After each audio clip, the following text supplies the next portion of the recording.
Mendoan, menyatu dalam doa dan renungan dari Katedral Kristus Raja Purwokerto, Sabtu 30 April 2022 bersama saya Frater Yohanes Hari Gunawan Wibisono.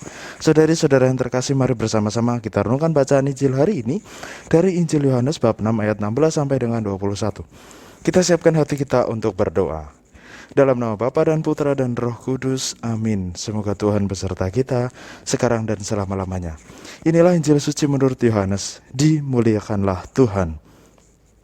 Setelah mempergandakan roti dan memberi makan 5.000 orang, Yesus mengundurkan diri ke gunung. Ketika hari sudah mulai malam, murid-murid Yesus pergi ke danau lalu naik ke perahu dan menyeberang ke Kapernaum. Ketika hari sudah gelap, Yesus belum juga datang mendapatkan mereka, sedang laut bergelora karena angin kencang. Sesudah mereka mendayung kira-kira 2-3 mil jauhnya, mereka melihat Yesus berjalan di atas air mendekati perahu itu.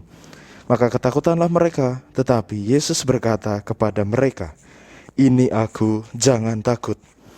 Mereka lalu mempersilahkan Yesus naik ke perahu dan seketika itu juga perahu mereka sampai ke pantai yang mereka tuju. Demikianlah sabda Tuhan. Terpujilah Kristus. Saudari-saudara yang terkasih, dalam proses kehidupan tentu kita memiliki banyak pengalaman yang menakutkan, pengalaman yang mencemaskan, pengalaman yang mungkin tidak menyenangkan di dalam setiap proses perjalanan hidup kita. Tentu adanya banyak godaan, adanya banyak percobaan, adanya banyak tantangan membuat kita seringkali mudah terombang-ambing di dalam menjalani hidup. Sama seperti para murid yang hari ini pun juga mengalami pengalaman ketakutan ketika mereka diombang-ambingkan oleh angin laut, oleh air laut, dan kemudian oleh kehadiran Yesus mereka justru malah semakin takut. Hal ini memberi kesadaran bagi kita. Sekalipun kita berada di dalam ombang-ambing gelombang hidup ini, tentu Allah senantiasa menyertai kita. Tentu Bapa senantiasa menguatkan dan mempercukupkan kita oleh setiap rahmat yang kita terima. Maka mari saudari-saudara yang terkasih, di dalam setiap proses hidup, tidak lupa kita juga menyertai.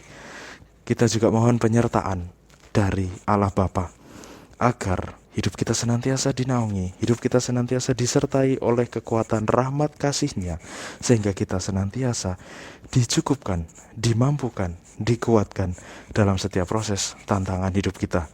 Mari bersama-sama kita mohon kekuatan, kita mohon semangat agar dalam proses hidup ini kita mampu mengarungi setiap gelombang hidup ini, setiap tantangan, cobaan yang ada, agar kita sungguh mampu merasakan sungguh bahwa menjadi murid Kristus memang tidak mudah, tetapi di dalamnya kita senantiasa memperoleh sukacita karena senantiasa dicukupkan oleh Bapa sendiri. Marilah kita berdoa. Allah Bapa yang penuh kasih, kami bersyukur Engkau telah senantiasa menyertai kami dalam setiap cobaan tantangan hidup yang kami alami. Kami mohon, sudilah kiranya Engkau juga senantiasa menyertai kami selalu, tak jemu-jemu menyertai kami selalu, dan juga menguatkan kami, agar di dalam proses perjalanan hidup kami sungguh mampu melalui setiap cobaan yang ada, melalui setiap tantangan yang ada, karena kekuatan yang Engkau berikan dalam hidup kami. Agar kami sungguh mampu menyadari bahwa tanpa Engkau kami tidak mampu melakukan apa-apa. Ini semua kami mohon kepadamu dan perantaran Kristus Tuhan dan Juru Selamat kami. Amin. Semoga Tuhan memberkati kita, melindungi kita terhadap dosa, dan menghantar kita ke hidup yang kekal, Bapa dan Putra dan Roh Kudus. Amin. Selamat beraktivitas, Tuhan memberkati, dan salam mendoan.